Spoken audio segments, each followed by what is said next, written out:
Hello दोस्तों, नमस्कार। आप सभी लोगों का बहुत बहुत स्वागत है हमारे यूट्यूब चैनल स्टी विद पर। एक नई जानकारी आप लोगों के लिए फिर से लेकर आए हैं। ये बिहार राज्य से लेकर है।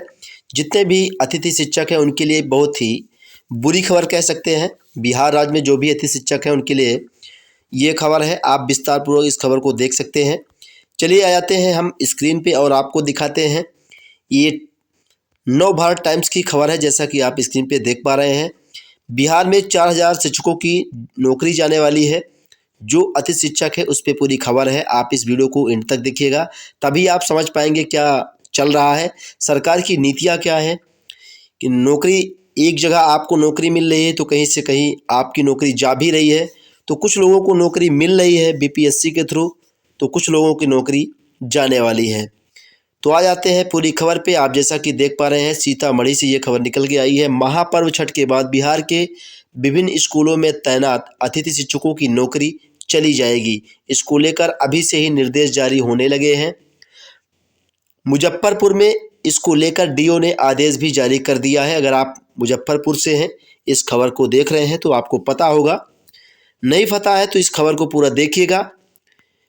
जो नए शिक्षक नौकरी पा रहे हैं बीपीएससी के थ्रू, वहीं कहीं ना कहीं पहले से जो अतिथि शिक्षक काम कर रहे हैं उनको निकाला जा रहा है। ऐसा नहीं किया जाना चाहिए, लेकिन जो आदेश और सरकार की नीतियां हैं ये कहीं ना कहीं आपको निकालने की बात कर रही है।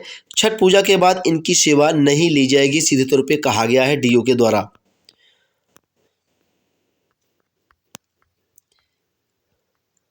देखिए, ये जैसा कि हमने आपको बताया था, तो सीतामढ़ी से खबर निकल के आई है कि बिहार में बीपीएससी के पास 1.20 लाख अभ्यर्थी शिक्षक बने हैं। विभिन्न विषयों के ये शिक्षक संबंधित स्कूलों में योगदान भी कर रहे हैं। भले ही छठ पर्व के चलते योगदान की गति धीमी है, पर एक सच यह भी है कि इन शिक्षकों को 21 नवंबर तक योगदान कर ही लेना है। तो भाई 21 नवंबर तक योगदान कर लेंगे, उसके बाद क्या इनको बाहर कर देंगे? ये क्या नीति चल रही है सरकार की? तो इसके लिए विभाग के स्तर से सभी डीओ को दिशा निर्देश किया जा चुका है। इधर एक और जहां बीपीएससी से इतनी बड़ी संख्या में शिक्षकों की बहाली हुई है, अगर आप भी इस बहाली में नौकरी प्राप्त कर लिए हैं तब तो आपको बहुत ही अच्छा कह सकते हैं कि अपॉर्चुनिटी मिल गई है। लेकिन जो भी अतिथि शिक्षक पहले से योगदान दे रहे हैं और बीपीएससी का एग्ज़ाम नहीं दे पाए हैं, किसी कारणवश उनका नहीं निकला होगा, तो उनके लिए एक बहुत ही बुरी खबर कह सकते हैं और उनके लिए समस्या हो सकती है। कहीं ना कहीं काफ़ी मेहनत, काफ़ी समय से वो लोग मेहनत कर रहे थे, उसके बाद अगर उन्हें निकाला जा रहा है तो ये कहीं ना कहीं सरकार की नीतियों जो है उनके लिए आफत का एक पैगाम लेकर आई है।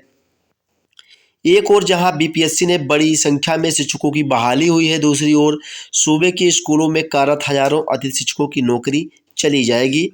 जो अतिथि शिक्षक वर्षों से वेतन के रूप में प्रतिमाह मोटी रकम उठाते थे, भाई मोटी रकम नहीं कह सकते क्योंकि वो अतिथि शिक्षक हैं।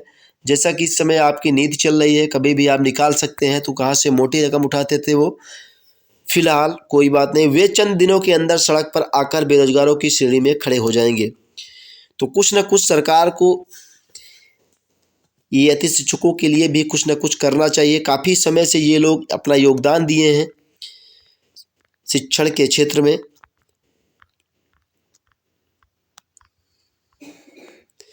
अब आ जाते हैं हम सरकार की ये जो अजब और गजब नीति है, इसको देख लेते हैं। दरअसल राज्य सरकार की यह पुरानी नीति है, यानी पुराना आदेश है, जिससे अब हजारों शिक्षक प्रभावित होने जा रहे हैं। कितनी अजीब बात है कि संबंधित विषयों के ये विशेषज्ञ अतिथि शिक्षक योग्य होने के बाद भी सड़क पर आने वाले हैं। जैसा कि इस खबर से हम समझ पा रहे हैं कि पहले जो अतिथि शिक्षक हर एक विषय को पढ़ा रहे हैं, अगर वो योग्य थे तो पढ़ा रहे थे, अब उन्हें निकाला ही क्यों जा रहा है? ये बड़ी विडंबना है। ये कह सकते हैं कि सरकार की अजीब सी नीति है कि एक बार उन्हीं से सेवा लेती है, फिर उन्हीं को बाहर करती है। संबंधित विषयों के विशेषज्ञ अतिथि शिक्षक योग्य होने के बाद भी सड़क पर आने वाले हैं। यह बात राज्य सरकार काफ़ी पूर्व, यानी कि अतिथि शिक्षकों की बहाली के दौरान ही क्लियर कर चुकी थी कि उनके विषय के शिक्षक विधिवत नियुक्ति के साथ ही उनकी नौकरी चली जाएगी। यानी हम कह सकते हैं कि जैसे ही विधिवत बीपीएससी के द्वारा नया पद भरा जा रहा है, उनकी जब नियुक्ति हो जाएगी तो ऐसे ही आपको निकाला जाएगा। तो जैसे ही नई नियुक्ति कह सकते हैं कि हो जाएगी हर एक विषय की, तो अतिथि शिक्षक को नौकरी से निकाल दिया जाएगा। साफ तौर पे ये कहा गया है, यही पुरानी नीति भी थी। अगर आप भी जान रहे हैं उस नीति को, नहीं तो आप देख पा रहे होंगे स्क्रीन पे, ये मुजफ्फरपुर का है आदेश डीओ का। यहाँ पे आप स्क्रीन पे देख पा रहे हैं। ये जो न्यूज़ के माध्यम से एनवीटी की न्यूज़ है, नवभारत टाइम्स, जिसके तहत ये खबर पूरी हम आप तक पहुंचा रहे हैं। आशा करता हूं कि ये जानकारी आपको अच्छी लगी होगी। साथ में जो चीज़ें आपके लिए जानकारी से संबंधित थी वो मैं आप तक पहुंचा पा रहा हूं। तो इसी फटाफट से इस वीडियो को आप लाइक कर दीजिए, अपने दोस्तों के साथ शेयर कर दीजिए, ताकि जितने भी हमारे अतिथि शिक्षक हैं उनका ध्यान इस ओर आए। थोड़ा सा सरकार को जगाने का काम करें। काफ़ी समय से आप लोगों ने अपनी सेवा दी है, तो उसके परिप्रेक्ष्य में आप लोगों को भी कुछ करना होगा। अब करने की बात आप लोगों के लिए बहुत ही ज़रूरी है, इस पर थोड़ा सा आप ध्यान दीजिए।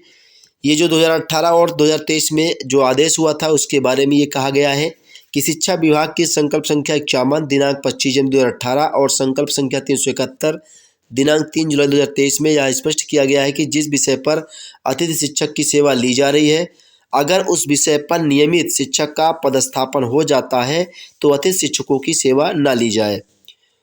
तो जब ऐसा ही आपको करना है तो आप क्यों अतिथि शिक्षक की भर्ती निकालते हैं? अगर आप निकालते हैं तो उन्हें रखिए। जो पेमेंट है, जो आप उनको सेवा के दौरान देते हैं वेतनमान, वो आप दीजिए और उनसे आप सेवा अनवरत लेते रहिए। लेकिन ये तो कोई तरीका नहीं होता है कि विभाग अगर आपको एक बार रख ले, फिर उसके बाद जब वैकेंसी निकाले उसके बाद सेवा भर ली जाए तो आपको हटा दिया जाए। तो फिर आप मौका ही क्यों देते हैं अतिथि शिक्षक के लिए? तो ये तमाम बातें हैं अतिथि शिक्षकों के लिए जो समस्या उत्पन्न कर रही है। कहीं ना कहीं अगर आप भी अतिथि शिक्षक हैं तो ये आपके लिए एक समस्या भरी खबर है। राज्य सरकार के उन्हीं दोनों पत्रों के आलोक में विभिन्न जिलों के शिक्षक अतिथि शिक्षकों को हटाने का पत्र निकाल रहे हैं। इसी कड़ी में 17 नवंबर को मुजफ्फरपुर के डीओ ने भी आदेश जारी किया है। पत्र में डीओ ने स्पष्ट लिखा है कि बीपीएससी से बड़ी संख्या में शिक्षकों की नियुक्ति हुई है। जिन विषयों के शिक्षक नियुक्त हुए हैं उन विषयों के पूर्व से कार्यरत अतिथि शिक्षकों से सेवा नहीं ली जाएगी। तो जब आपको यही करना है कि अतिथि शिक्षक की भर्ती क्यों निकाल रहे हैं आप, सबसे बड़ी समस्या तो यही है कि आपने एक बार सेवा ले ली, उसके बाद जैसा ही नई नियुक्ति आपको मिल गई है उस विषय की संबंधित विषय जो भी हर एक टीचर का रहा होगा, तो आप उन्हें फट से बाहर निकाल रहे हैं। यानी कि कहीं ना कहीं हम कह सकते हैं कि ये मौका का फ़ायदा इसको कह सकते हैं कि जैसे ही उनको मौका मिला फट से आप अपना काम उठा लिए, काम होने के बाद आपको बाहर कर दिए। आशा करता हूँ कि ये जानकारी आपको अच्छी लगी होगी और इसके परिप्रेक्ष्य में कहीं ना कहीं आपको जो भी हमारे अतिथि शिक्षक हैं उनके लिए एक बड़ी समस्या है, इसको लेकर कुछ ना कुछ आपको करना होगा। मिलेंगे नेक्स्ट नए वीडियो में। Thank you for watching.